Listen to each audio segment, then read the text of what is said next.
When No Country for Old Men was released in 2007, it did so to universal acclaim, with fans and critics alike lauding the Coen brothers' adaptation of Cormac McCarthy's novel, praising the cinematography, brooding atmosphere, and the brilliant performances of the entire cast.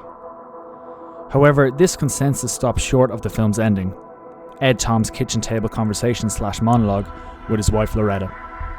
Some felt the film's closing scene was underwhelming, an anticlimactic conclusion which contrasted with the 2 previous hours of tension, violence, and one of the most masterfully executed games of cat and mouse committed to film.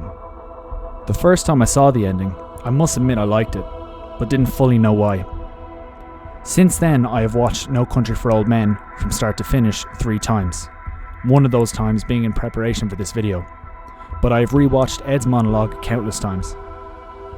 After careful thought and consideration, I've come to the conclusion that it's probably the most powerful ending to any film I've ever seen, at the very least if we're talking about a single uninterrupted scene.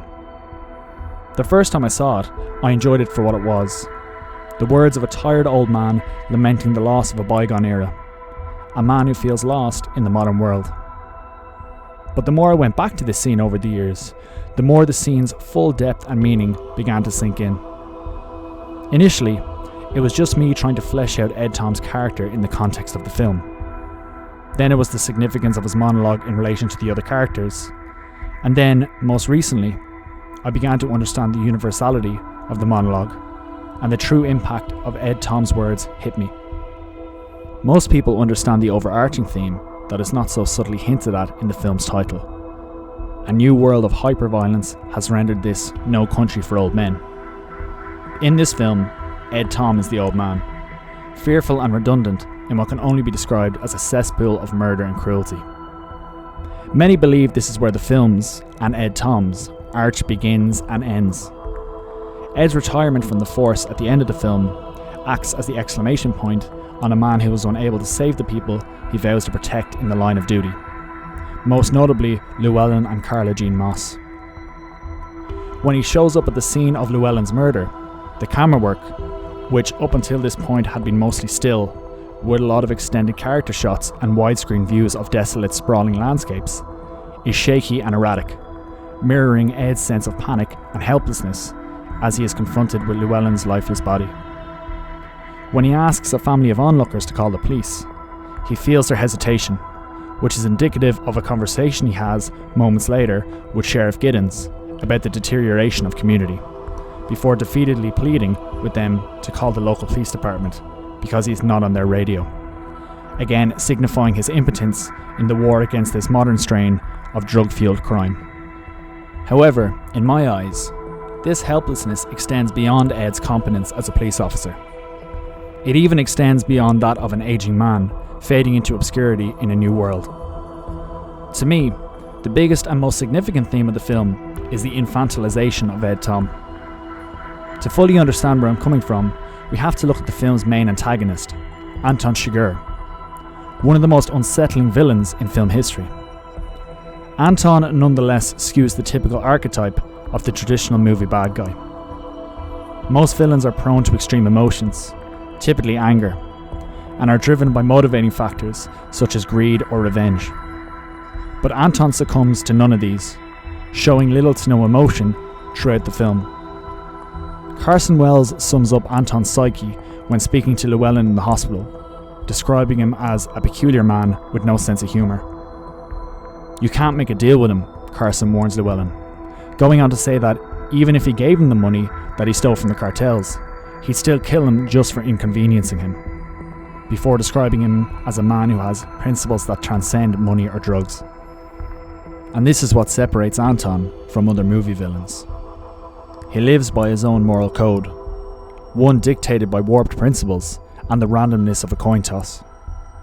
The scene where he assassinates Carla Jean is a great example of this. He knows that Carla doesn't have the money. He knows that Llewellyn is dead, and that up until this point, she knew him not by name or face. In essence, he knows that she poses no threat to him. Yet he still feels the need to kill her, describing it to her as a promise he kept to Llewellyn, who opted to hunt him down instead of taking Anton's offer to give up the money and his life in order to guarantee her safety. This is not an act of vengeance. It isn't even business. In his world, these are terms of an agreement that, simply put, must be kept. Perhaps the most sinister aspect of this scene is when Anton offers her the option of putting her fate in the hands of a coin toss, as he has done to many other unfortunate souls, which she refuses, incidentally, in an act of bravery and defiance. What's so unsettling about this is that, even though Anton claims to live by his own amoral code, the fickleness of a coin toss nullifies the justice even of that. And that's another key theme of the film: justice, or, more accurately, the lack of justice. In the aforementioned scene where Ed Tom finds Llewellyn dead, the first body he comes across is that of the woman who earlier flirted with Llewellyn, now floating face down in the motel's swimming pool. Regardless of Llewellyn's past transgressions, an innocent woman slaughtered a good 50 feet away from the motel room is pure senseless barbarism, a fact which is reflected in Ed's facial expressions. In an earlier conversation Ed has with young Deputy Wendell, he describes a story he read in the newspaper about an elderly couple who were killed for their social security numbers. What troubles him most of all is the fact that the couple were tortured before they were murdered, meaning that this crime was not purely for monetary gain, but was a crime of sadism. All of these savage acts are indicative of a society Ed now finds himself in. As he says to Giddens, it all started to go downhill when people stopped referring to each other as sir and ma'am. Well, if that was the benchmark, it has since descended at free fall speed into a black hole of chaotic atrocities. A chaos which Ed is drowning in, but which Anton thrives in. An example of this, as far as I'm concerned, occurs in one of the scenes that many people believe is Anton's comeuppance, but one I believe is a further example of the lack of justice prevalent in the movie. Right after he kills Carla Jean, Anton is T-boned by a car while driving through an intersection. Anton is visibly injured in the collision, with his radial bone penetrating through his skin. However, consider this. There is only one true act of kindness that occurs throughout No Country for Old Men, and it happens during this scene. Approached by two young men on bicycles moments after the crash, the two boys inquire about Anton's health. Anton asks one of the boys for his shirt, offering him $100 in exchange for the clothing so he can sling his arm up. However, the boy refuses the money, saying that he doesn't mind doing a favour for a man in need, and only takes the money when Anton forces it into his hand. To those who consider this Anton's punishment, I ask you, is this truly justice? When Llewellyn was approached at the Mexican-American border by three teenagers earlier in the film in much worse shape than he was extorted for $500 by one of the boys in exchange for his jacket, in a scene that literally mirrors this one. Now, Llewellyn is far from perfect, and is by no means virtuous. However, he doesn't nearly approach the sociopathic evil of Anton and, by any measure, deserves far better than he did. And speaking of which, as for our antagonist, not only is he not severely wounded, he literally walks away from the scene of the crime unaccosted, like he did at every crime scene he was previously involved in. Just as he did after the firefight with Llewellyn, he simply self-medicated, regenerating like an unstoppable monster. And this leads me rather beautifully into my next point about Anton, which relates to my last assertion about Ed Tom, and that is the idea of Anton as the proverbial boogeyman. One of the biggest revelations for me about No Country for Old Men upon repeated viewing is that Ed and Anton never actually once encounter each other.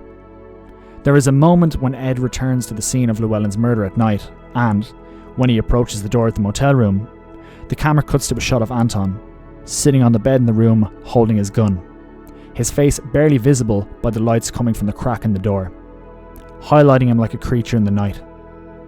When Ed Tom enters the room though, it is completely empty.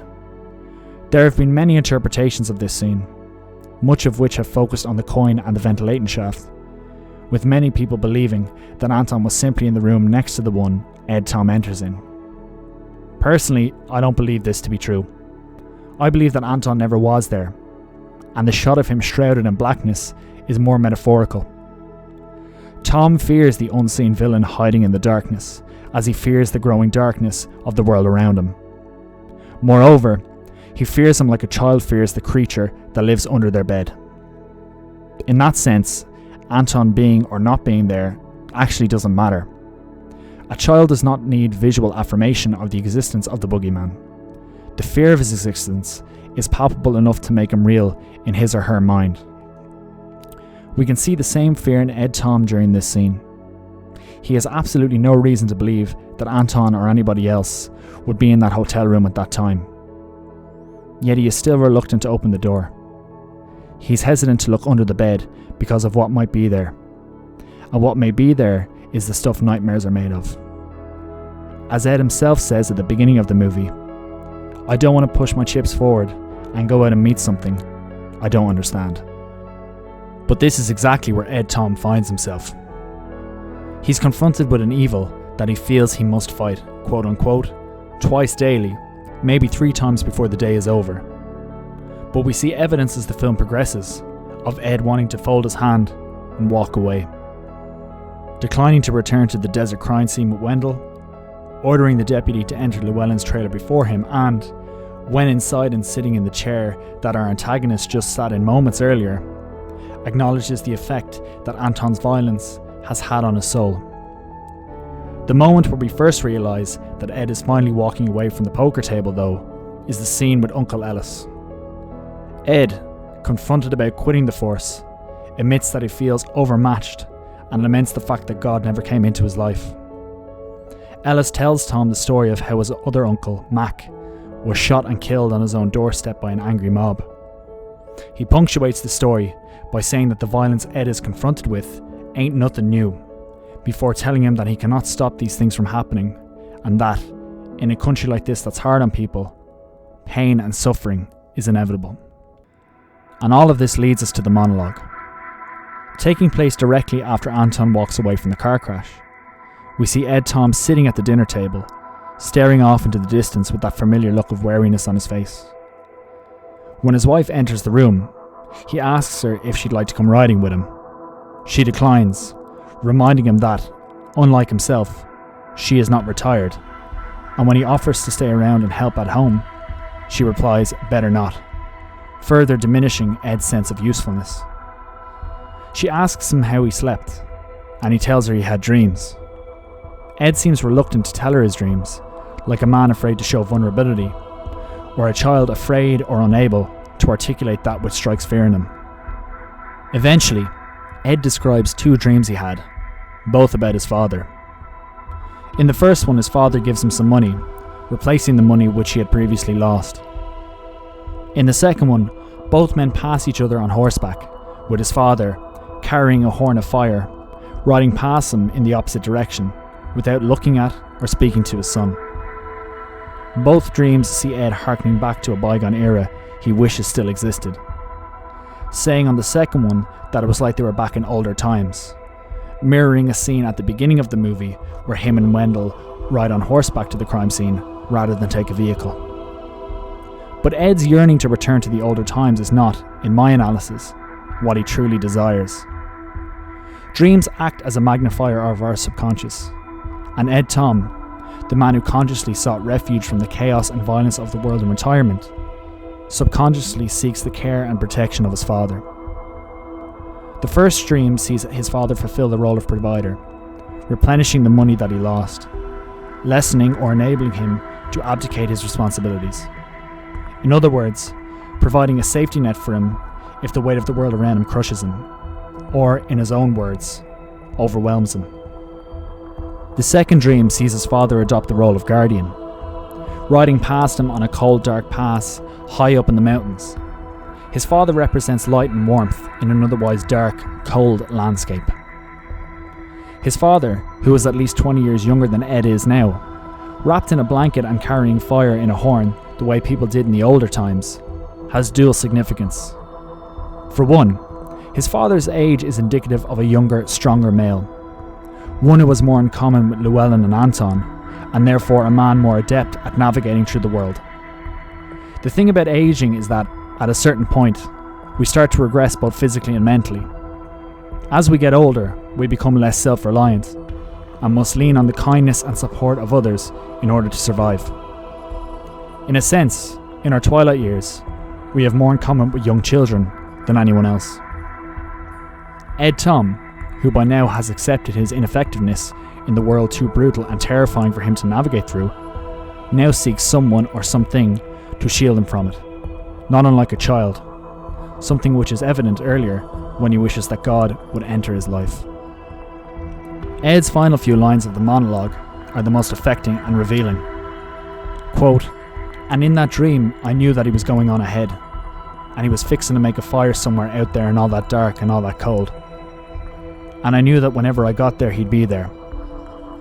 And then I woke up." End quote. These words, to me, sum up everything there is to know about Ed Tom's character and, in many ways, the movie as a whole. In the dream, Ed is riding away from his father. Given what we know about the dream, that indicates that he is riding further and further into darkness. However, his father, no matter how far away, is an ever-present beacon of light, an angel fixing to make a fire somewhere out in all the dark and cold of the world. What's also worth noting is that Ed doesn't wield the fire himself, and therefore is unable to provide the warmth or light in the coldness and darkness of the world or of his soul. Instead, he resigns to the fact that whenever he gets there, meaning through death, that his father would be there. Much in the same way that the Bible promises that God will be there for the poor and suffering of the world. The final words uttered in No Country for Old Men, "And then I woke up," are perhaps the saddest and most chilling of the entire film.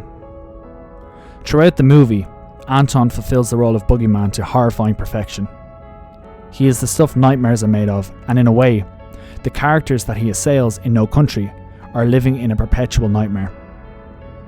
However, the only thing worse than having a nightmare is waking up from a good dream, only to be forced to again face the reality of your own living hell.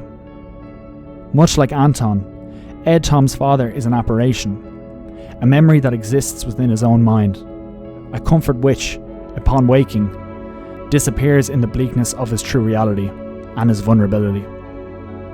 Much in the same way that the phantom of Anthem Shigor haunts the darkest recesses of his mind, the memory of his father acts as a glimmer of light in the darkness. Ed Tom's only refuge and protection in what is now No Country for Old Men.